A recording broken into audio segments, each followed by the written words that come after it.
I'm gonna go ahead and start recording so I don't forget.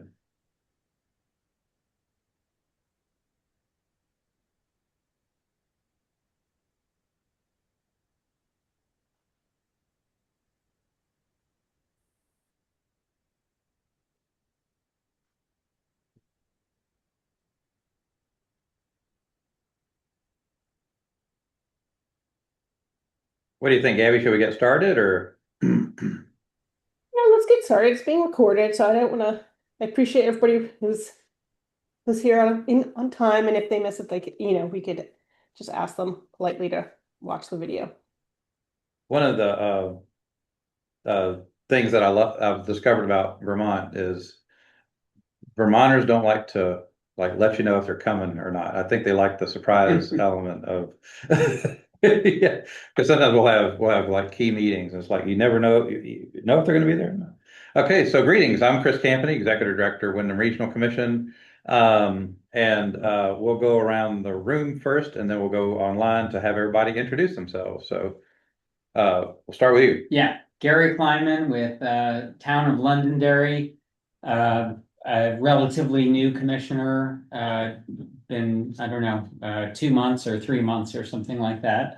But I've been living in Londonderry for a year. I had a house there for 25 years, but we sold our house in Massachusetts and now we're full-time Vermont residents. But I have a lot of experience from a former community in Massachusetts, serving on the planning board, serving on Natural Resources Commission, writing long-range plans for our town. So I've done a lot of planning work, but just not in the Vermont context. So I'm excited to learn more about how things are done in Vermont and And what town was it? If you don't Concord, Oh, Massachusetts. Concord. Okay, great, Yeah, great. suburban Boston. I drive through there on my way. My brother lives in Cambridge, so I drive through there. Very historic community, so there was a Yeah. lot of focus there on history and, Oh, and yeah. preservation. Yeah.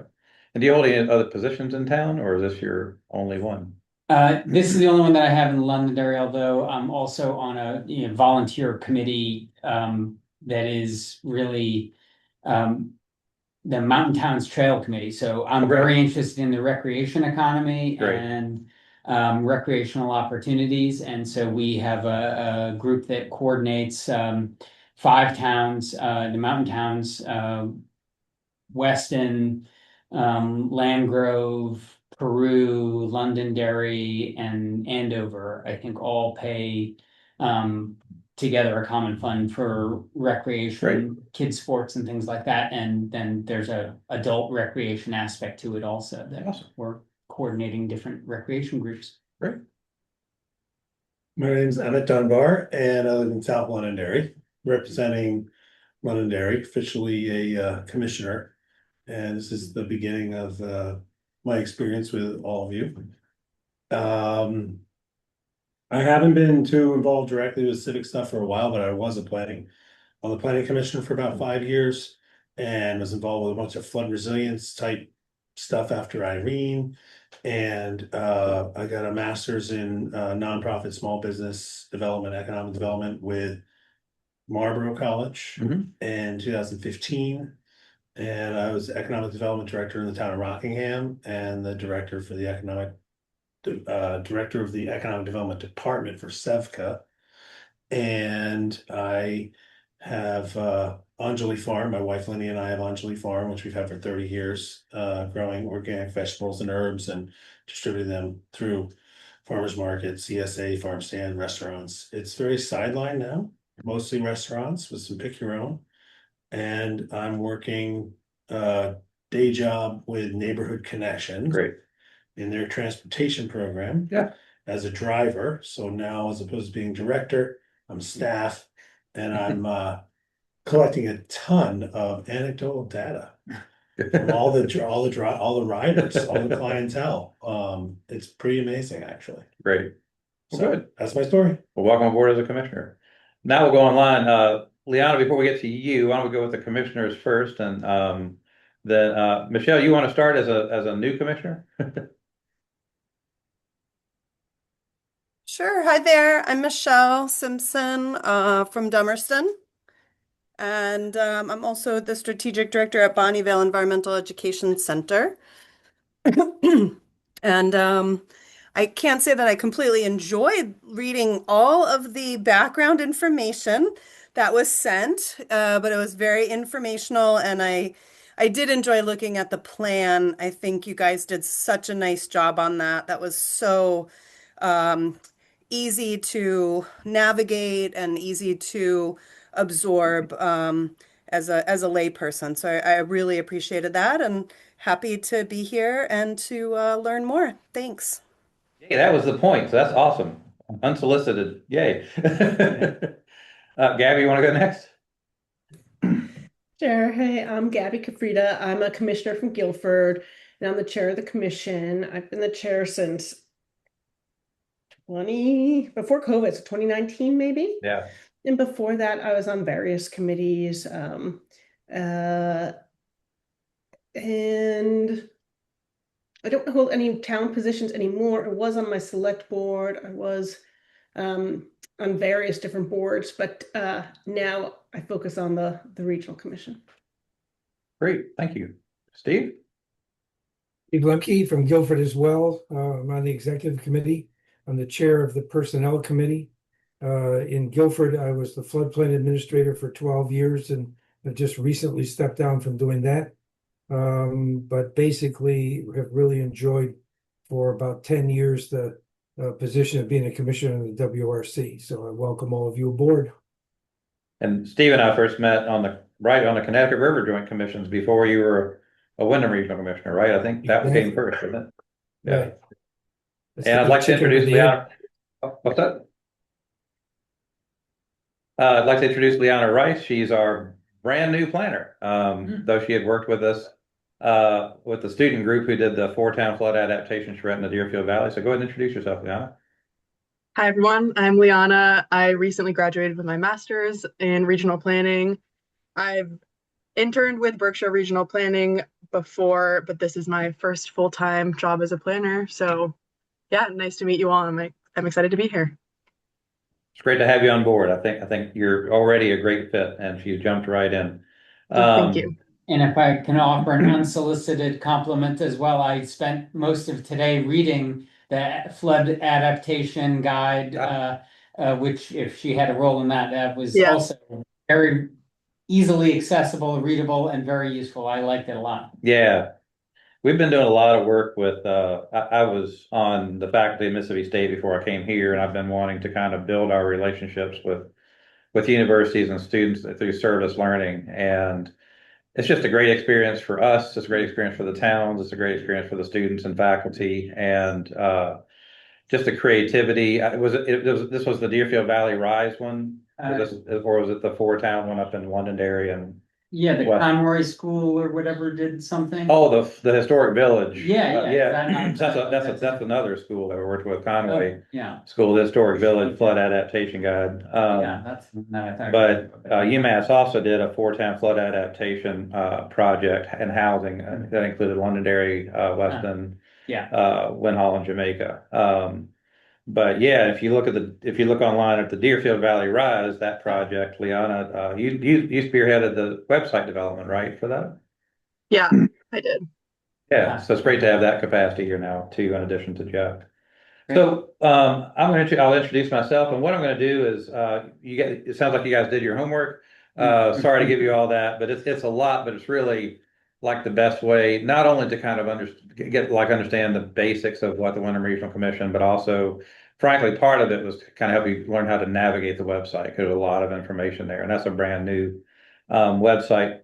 Myself, this is my 16th year in August, and came here. I was on the faculty at Mississippi State University. I was on the landscape architecture faculty there.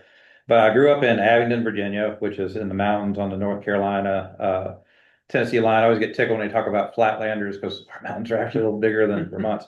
But we even did we had maple sugaring festivals and Boy Scouts. We did winter survival trainings. We had to camp up in the snow on the mountains, build snow shelters and all kinds of stuff. It was fun. But grew up there, went to Mississippi State University from undergrad in political science. and got my first master's in public policy and administration. Went to work for the U.S. Environmental Protection Agency in Washington, D.C. as what's called a presidential management fellow. Left there, went to LSU for my second master's in landscape architecture.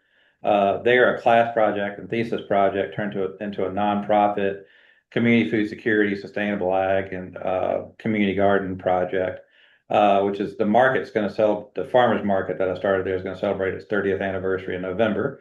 So I hope to go down for that. I left there. I became the federal policy coordinator for the National Campaign for Sustainable Agriculture for the 2002 Farm Bill. And that was based in Orange County, New York. I lived in Ulster County. After 9/11, the bottom kind of fell out of philanthropy and had to look for something new. So I became deputy commissioner of planning for Orange County, New York, post 9/11. And so that was really interesting because we saw a surge of growth, especially from policemen and firemen moving out of the Bronx into Orange County because that was a county further south where they could live. From there, I went to Calvert County, Maryland. I was deputy director of planning and zoning. That's a small peninsula on the western side of the Chesapeake Bay. And I was in both of those cases, I also had agricultural economic development roles. Left Maryland, went to back to Mississippi to be closer to a broader extended family, and taught Mississippi State University. It was fun. I got to be back at my alma mater for my undergrad, and I was teaching there with people I've been in school with at LSU. So it's kind of a nice mix. Then I decided I want to go back into the field, and the opportunity arose up here, and here I am in Vermont, and my wife and I live in Townsend, and we love it. Now, what I'm going to do is just kind of go, like I said, go over a high level kind of review of what the WRC does, and just some things that make it. If you've never engaged with a regional planning commission, and maybe have been engaged with county government or other things, why we're kind of different than a lot of things that people maybe have engaged with. One other thing I'll note, there are 11 regional planning commissions in Vermont. The directors meet every month through an organization called the Vermont Association of Planning and Development Agencies. That's how we coordinate work among RPCs and in coordination with the state agencies we work most closely with. And because we're such a small state, each director kind of serves as a point person for a specific programmatic area or with a specific agency. I'm the point person on emergency planning and disaster response and recovery, and also conservation. So I used to chair transportation because in Orange County, New York, I was the Metropolitan Planning Organization director. But mercifully in our region, it's been, I shouldn't even say it, knock on wood, it's been a pretty quiet couple of years, mercifully so, because we used to be kind of in the bullseye, and that's kind of shifted north. So hopefully towns have a bit of time to recover. So what do? We have 10 staff, the executive director, me. We have an associate director, Susan Westa. We have 4 senior planners, a planner, a finance manager. We have a GIS assistant and an office manager. A lot of you, your first contact is with Ashley. She kind of helps keep us running. She's not my assistant, but it'd be really hard for me to do my job without her. We are established in statute. All the regional planning commissions are political subdivisions of the state. It's interesting. When I first started here, there's actually some confusion, even among the RPCs, like, are we RPC? Are we nonprofits? Or are we political subdivisions? And it actually got it clarified in statute that we are political subdivisions of the state. And the commissions are Wyndham Regional Commission is composed of town appointed commissioners. Each town can appoint up to 2. And then we have 10 citizen interest commissioners. The commission itself chooses what those subject areas are and who those people are. And the town commissioners are unique. They're actually authorized in statute. And what's unique about town appointed commissioners is the town appointed commissioners can vote for, and they can vote to approve a regional plan. And only they can vote if a town chooses to ask for town municipal plan approval, only commissioners can vote to approve that. Otherwise, the citizens interest commissioners can vote, like on our budget and officers and other things. Let's see, our mission. is to assist towns in Southeast Vermont with providing effective local governance, and we work collaboratively with them to address regional issues. We, especially as we've been going through this regional plan update, we of course have a regional plan that provides the policy basis for positions we take, and I'll get into project review a bit later, but that establishes the policy basis for like the positions we take on things, but especially related to land use. But where actually most towns know about us is our support for what their needs are. And so we have several different programmatic areas. One is municipal technical assistance, and that's especially planning, helping towns with town plans and zoning for the towns that choose to have zoning. We do community development, and that includes our brownfields program. We have a brownfield revolving loan program, and towns can contact us to ask for assistance with site evaluation and remediation. Emergency planning, I'll get into a detail, but well, a lot of these things, we are 95% grant funded. And so for a lot of this work, we're only control of about 5% of our total control of about 5% of our budget. So we're a public agency, but we're heavily grant dependent. And right now we under emergency planning, what we do is we help towns with local emergency preparedness. Importantly, we help convene like all the emergency management directors. We help them get access to training. We field questions they have, kind of serve as a liaison with Vermont Emergency Management.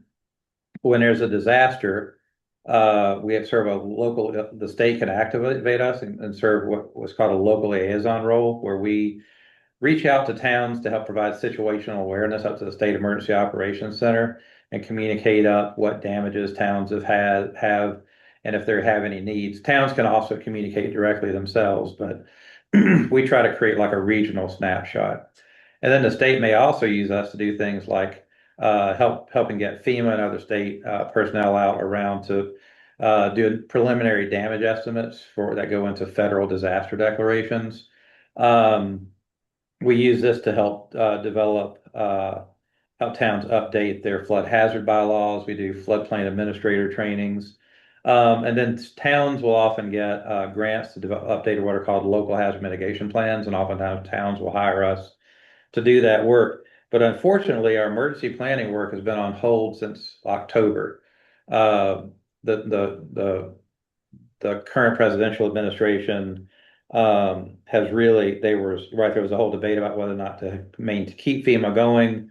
Congress authorized the funding, but the Trump administration hasn't released it. I think they may have finally released the last fiscal year funding to the state, but they're still trying to figure out how to deal with the sub-applicants, which is what we are. And the way that works is the regional planning commissions as a group negotiate tasks that we will perform under contract with the state. This is pretty common. So each of us has a contract with Vermont Emergency Management, but the work, basically the framework for the scope of work is the same across RPCs. So right now that work is on hold. We're still trying to do some of it as best we can. In the event of a disaster, that would be a different source of funding, and that would be handled differently. Energy planning, most of that work now is related to the state municipal energy resilience program, where we're helping towns with energy efficiency upgrades to municipal buildings. Natural resources, more than most RPCs, we really do put a lot of time into natural resources, especially water quality. We've stood up, we're supporting what's called a regional conservation partnership. We were asked to do this by a lot of small land trusts to kind of help them come together, work together, and basically, for lack of a better term, kind of work on their professionalization so that they can become certified land trusts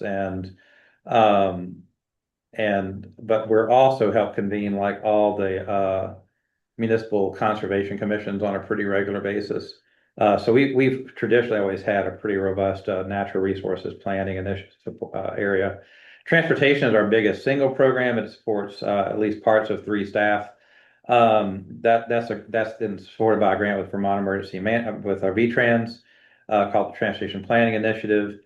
And through that, we we help again connect towns with VTrans, help them troubleshoot issues they have with VTrans, but particularly like towns may need like bridge and culvert inventories. And so we can do at least some basic inventorying with that. Otherwise, we'll enter into agreements with towns to do that kind of work. Towns may want to apply for grants for transportation related projects, and so we'll help them develop those grant applications. We'll field questions about traffic safety, traffic calming. We're basically kind of their go-to person. The VTrans districts deal more, help towns more with the like really technical engineering, cost estimating stuff. We're more on like the policy and kind of the less technical stuff. But this is actually because, right, transportation infrastructure is really the most towns' largest budget item. This is where we come in contact probably with the towns more than anything else. And oftentimes you'll see our staff out there in their vests and like laying out traffic counters and bicycle and pedestrian counters. And we even have trail counters. And that's a really popular program that we have. Then GIS mapping. We have a very experienced Jeff Nugent has been here for over 30 years now. He's great at both GIS. He's also an excellent cartographer. And if you go into your town office, there's a really good chance that the maps you see on the wall were created by Wyndham Regional Commission. Oftentimes trail maps, you'll see trailheads were created by us. So it's a great service that we are able to provide for towns. And of course, we have regional planning. We're in the process of updating the plan we approved last year, our 2025 regional plan update to bring into compliance with Act 181. And so we've been talking about that a good bit at full commission meetings. I won't go too deep into that right now. But that establishes the basis for project review, again, which I'll go into deeper, but that establishes the basis for the positions we take then that you, the commissioners, take in our review of projects that come to us through Act 250, which is the state land use planning, state land use application rubric, and Section 248, which is the state energy and transmission rubric. And then last but not least, so project review, that we have a project review committee that is chaired by Jim Pinkerton from Vernon. And that committee reviews applications on behalf of the regional planning commission as a whole. And then if they want to, or if their full commission wanted them to, they can bring these projects up. It's been kind of slow. The biggest projects we work on, of course, are things like Stratton Mountain Master Plan, Mount Snow Master Plan, but then other fairly typical, more technical projects. We don't write. There's this whole universe of Act 250 applications. There's in the regional plan, we actually define what constitutes a project of regional significance. And that's, we can comment on things below that threshold, but we're not commenting on every house above 2,500 feet or, every project that comes through. We tend to focus more on the bigger projects. The biggest one on the horizon is they're proposing to replace most all of the wind turbines in Searsburg with 3 bigger turbines that will actually generate more power with less footprint. And to the best of my knowledge, Searsburg and Reedsburg are actually pretty happy about that. And then the other one that we're waiting for is there's been kind of a hold on a Mount Snow Master Plan update, but that one will be significant.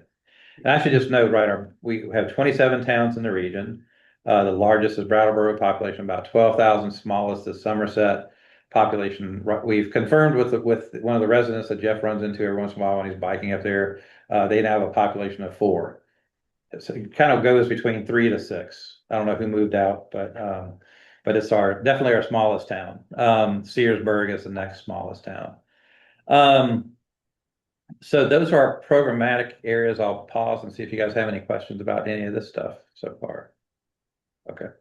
How do we function? You've reviewed all the documents, so you basically know how we function, but the executive board is basically tasked with helping oversee the the operations and management of the commission.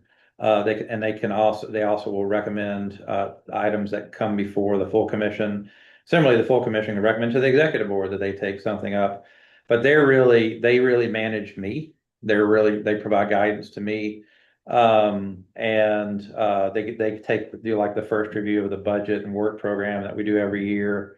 But they kind of handle all those business items. The full commission is it's really important because the full commission is what is the entity that votes on the regional plan. And so ultimately you guys bringing the perspective you have for your towns, but then thinking regionally, you guys are the ones who actually vote to approve the regional plan. Now, what's new under the Act 181 is it used to be the commissioners would adopt a plan, right? Just like at a town level, towns adopt a plan and it's in effect.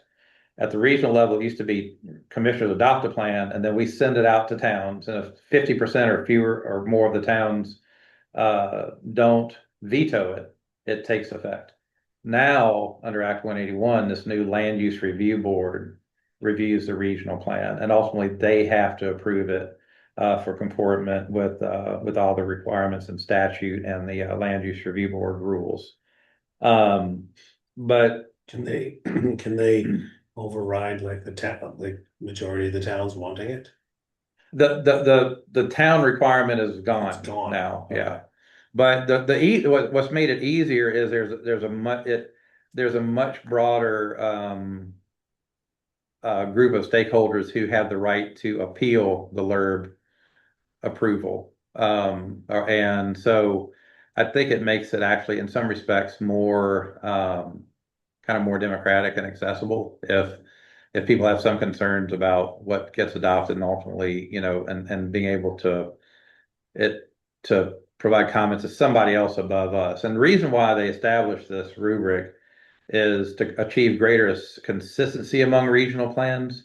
And now what's happening as a result of Act 181, there's been a lot of kind of fire and light around Tier 3 and the road rule and these more controversial things.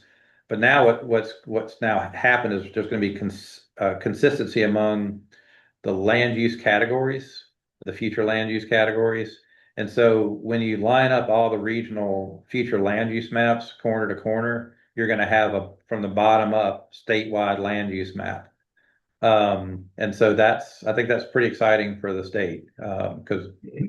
Well, I was going to back up and ask a question about the statutory authority of these plans and the project review committee. So, we have a plan that expresses some desired characteristic or quality, and it's not rejected or by the LURB, whatever, it's accepted by LURB, it becomes in force in the plan. The plan, as I understand it, is purely advisory, but the project review committee, is that purely advisory or does that have some authority? Like they will be reviewing it based on the qualities or characteristics that are in the plan, presumably. It has authority to take a position on behalf of the commission Okay. or to bring it to the full commission and ask the commission for what its position is. But ultimately, it's the district environmental commissions that issue permits Okay. or the public utility commission that issues the permit. So our plan, the regional plan and the town plans in Act 250 and Section 248 have exactly the same standing. There's no hierarchy there. And so just like the Londonderry town plan or the Dummerston town plan or the Guilford town plan, when there's an Act 250, the district environmental commission takes it under advisement. Okay. And it takes it under advisement among all these other things, right? All the different state permits and requirements. If there's conflicting positions between the town and regional plan, oftentimes there's not. Because, right, when we're developing a plan, we reach out to towns. When towns develop a plan, they're reaching out to us. But yeah, so we have no final, like a town that has zoning or something, we have no final decision-making authority.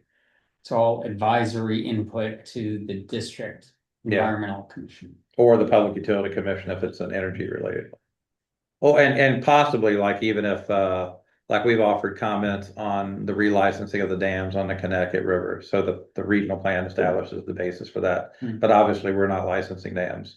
So yeah, so it's basically, in Vermont, I'm not aware of any other state that does this. Statute and case law in Vermont is kind of funny. The both kind of apply equally to the regional commission and the towns, where basically the state has said to be really given more substantial consideration. They're looking for shall, must, will language in terms of terms of policies in these plans. As opposed to should, consider, encourage type language.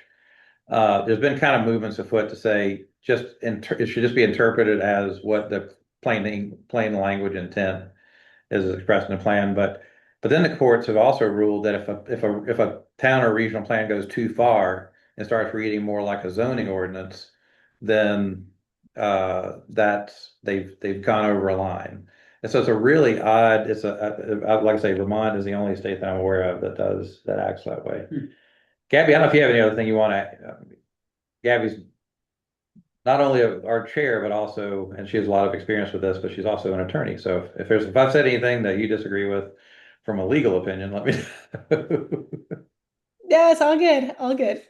Okay. And I think one of the things to note too is for new people is that this review board is new. So there's to a certain extent, we're sort of they're developing things as they get to their 1 year point, not even. And so some things are we're both learning together, and we'll learn more as the LURB sort of develops its policies and procedures. Yeah. Steve, you had a question or comment? Well, I have a comment. One thing that happens is that all regional planning commissions are advisory, but it depends on how well respected the WRC, the Regional Planning Commission is in people taking that advice. And I can say one thing about Chris's experience and presentation and background and everything. The WRC is very well respected. If I can speak to that, Chris, sort of legitimately within the RPC community. So, and with the legislature and so forth. So I think you can rest assured that while there's no sort of legislative or judicial or anything else responsibility, the advisement, it goes a long way from the WRC. Yeah, thanks. I appreciate the kudos. That's very nice. And so also with the full commission, the executive board will bring items to the full commission. We also use the full commission to make you guys aware of important topics being discussed within the region, within the state. So there is kind of an education component to it. And by all means, as a commissioner, if there's some topic that you're really interested in, don't hesitate to bring it to me, bring it to the executive board that you'd like for us to discuss. We do stay away from political topics. So if town meeting, oftentimes, right, there are items on the ballot, to be considered, they're purely political as opposed to operate. We don't get into that. Vermont, we've in all of sometimes we do self-assessments. We've also hired consultants like the National Association of Development Organizations to assess regional planning commissions.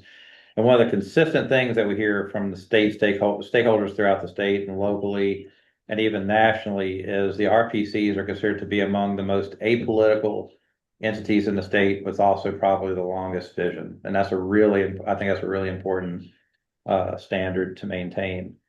So, and you guys, like I say, you looked at the commissioner job description and basically how we function.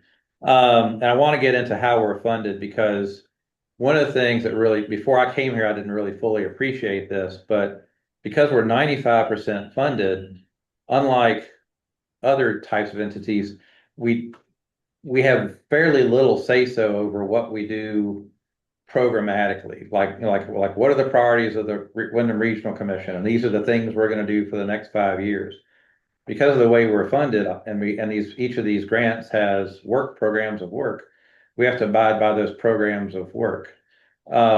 So a lot of what we do has already been predetermined by the legislature, by sometimes this funding originates at the federal level. So whatever the federal rules say we can do.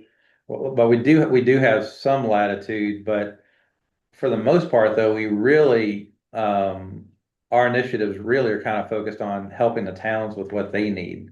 And so we tend to be not necessarily just like on call, but like we become aware of what your respective towns want, and then we help them with that. And that's where a huge percentage of the staff time goes, is really helping towns. Um, so it's just kind of odd because the way this was set up, I think not too many years before I came on 16 years ago, was it used to be regional planning commissions got funding that originates, and we still do, through the property transfer tax. And the commissions had way more control over setting their own priorities and agendas. And that's just kind of over the years, again, before I got here, it's just kind of gone away. So I really, and it's just my understanding, like talking to my colleagues down in Massachusetts and all, this is not unique to Vermont. This is kind of a New England thing, because all of the regional planning commissions and also councils of government tend to be highly grant dependent. And so that's what really drives their work programs. So, it was, again, if it strikes you as odd, that's reasonable, because it struck me as odd when I came here and became director. It's like, wow. Because if you look at our timesheets, they look like a consultant timesheet. It's probably like 50 entries on there. And when I worked for county government, I never had to think about, as a staff person or with having my staff under me, I never had to think about what do I charge this time to. But our staff, pretty much every hour they do, they're always thinking about what do I charge this time to. And that's really unique. And it's constraining. And if I was king of the world, that's not the way it would be. We would be able to just be more responsive to the broader town needs and opportunities we see at the regional level. But we make the most of it that we can. And I think all the RPCs are really creative in doing that. About 5% of our funding, the only funding we have real total control over, are assessments of that from the towns. Right now, that's at $2.57 per capita.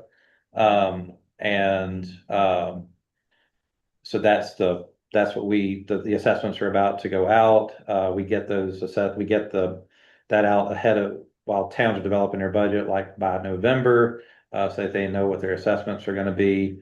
And in my tenure here, we've never had a town refuse it. I think what I always hear is we're probably the best deal going as far as like municipal support is concerned. But that 5% is so important, and a lot of the grants that we get have non-federal match requirements. And so oftentimes this funding is what can be used, right? Because like our transportation planning initiative money originates at the federal level, emergency management performance grant originates at the federal level. So we can't use that as match. We can only use what's the funding we get through Agency of Commerce and Community Development and these municipal assessments. So any questions about our funding, and the vast majority of our budget goes towards personnel and operations costs. As you can tell, for Michelle, you're not here, but everybody else I think is. Michelle, have you ever been to our office? Sorry to make you come off mute. Yes and no. I used to be on the board of the Downtown Brattleboro Alliance, and sometimes Yeah. we would have our meetings there.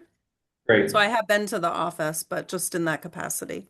Okay. Yeah, so we've been in this space about 40 years at least. And so we kind of have that 40-year plus patina. I like it. Staff love being downtown. So we've been here for a while. But yeah, we really, and the executive board and the full commission has been great about really investing as much as possible into staff. And I'm just going to wrap up with highlighting a few more roles. And I've already kind of gone over project review. Towns can, as you all know, or maybe you don't, in Vermont, towns can choose to have a town plan or not. They can adopt whatever plan they want. It can comport with statute or not. But if they want approval, regional approval, they ask the Regional Planning Commission for this. And what we review it for is, does it comport with statute? Does it conflict with neighboring towns, or does it conflict with the regional plan? And the stakes are actually kind of low on town approval for regional approval, because basically what it does is it enables access to grants like historic district tax credits for village centers and downtowns and that kind of thing. But right, for a lot of our smaller towns that have none of these things that they would necessarily benefit from some of these state programs, the stakes are pretty low. They have, and apart from what are called enhanced energy elements, there was what's called Act 174, which established a energy planning element that if towns do this, basically if they identify preferred sites for renewable energy, they get what's called substantial deference in Public Utility Commission procedures, as opposed to due consideration. What that means in practice, I'm kind of suspect about what the difference is between those two. But if we approve an enhanced energy element for a town plan, that has impact on their standing in section 248. But otherwise, regional approval does not affect town planning in Act 250 or anything else in terms of regulatory rubrics. We provide, like I say, a lot of town planning support for municipalities. Oftentimes towns will apply for what's called municipal planning grants or other grants to do some kind of like specific planning projects. But towns can also budget to hire us to do a planning project for them. And we just enter into it's a very simple contract. It basically says, here's what we're going to do, here's the scope, here's how many hours we're committing, and here's what we're going to need from the town to do that work. The area we've grown a lot is municipal project management. Towns will get state or federal grants, and oftentimes it's a big lift for them to administer those grants. And so we won't serve as like clerk of the works. We're not like construction experts. We're not out there looking to make sure that things are being built to code or built to the blueprints. But what we do is help towns comport with whatever the requirements of the grant program are. And that can range from like just uh, tens of thousands of dollars, like to replace a simple culvert or something, to Weston has gotten, I think it's a 3 point something million grant through the Community Development Block Grant Disaster Recovery Fund to remove the historic mill dam and replace a bridge. It's going to reduce base flood elevation in the village by 5 to 7 feet, so pretty substantial. And so we have the capacity among staff, and almost everybody on staff has training to manage these projects, from the very large to the very small. So just letting you know that in case you become aware that your town needs help. And then oftentimes the legislature expects the regional planning commissions, hopefully with some funding, to help the state agencies implement specific initiatives that are rolling out. An example of that would be like the Municipal Technical Assistance Program or the Municipal Energy Resilience Program or something like that. And then we do a lot of facilitation. Sometimes we're even asked to do like facilitation within towns, or like if a planning commission and select board get sideways with each other, we may be asked to kind of come in and kind of help facilitate a conversation among them. But also more frequently though, we're asked to come in and help facilitate discussions about one that's probably on the horizon is reuse of schools that are going to now be in town ownership. Guilford had me come in and help facilitate a conversation around flood adaptation and resilience. So oftentimes we play those facilitator roles. And I'm going to just wrap up with commissioner engagement. So the reality is every commissioner has their own relationship with their town. There's no template. The commissioner job description does a great job kind of explaining, which Steve just recently updated for us. He did a fantastic job.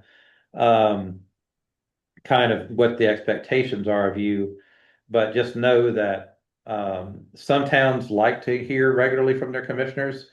Jack Cunningham, who served as a commissioner from Wardsboro for a couple of decades, they never wanted to hear from him. There's no harm, no foul. It's just every town relates differently to the commission and their commissioners. And so I would just encourage you, engage with your select board, engage with your planning commission, and see how if they would like you to come talk to them from time to time, or give an update. And if you need any help engaging with your towns, or if they're looking for information, don't hesitate to reach out to me. I'm happy to help. We always engage with towns at the request of a select board and sometimes a planning commission. But even if it's the latter, we still want to make sure the select board's okay with that. As a commissioner, it's great if you have an idea for what we could do for a town, but ultimately we still have to have the thumbs up from the select board, right? Because we're another political subdivision of the state. If we're going to be engaging in and with the town, we need the elected officials there to say, yes, we want you to do that. But don't ever hesitate to kind of run ideas by us, and we can kind of help guide you in like how to have that conversation with your town. Obviously, with staff, if there's something you'd like staff to look up or do, you need to run that through me. One of the best thing commissioners can do is understand the types of support that we can provide to towns and how we do that. And a great way to get a sense of that is every month, we do kind of a summary of what we did, what staff did, the month before. And it's just a great way to say, oh, they did this with Londonderry, they did this with Dummerston, they did this with Guilford. It just gives you a really good idea about the types of things, ways that other towns are using us.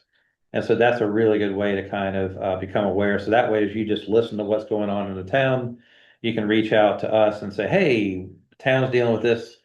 Is this something you can help with? And we can talk about it. And then, like I say, but before we take any act, we'd want to get the thumbs up from the select board. And then, yeah, so understand the type of support that we provide, and then communicate with us either directly or on behalf of the town, just if you can keep us up to date with like what you're aware of that the town's working on.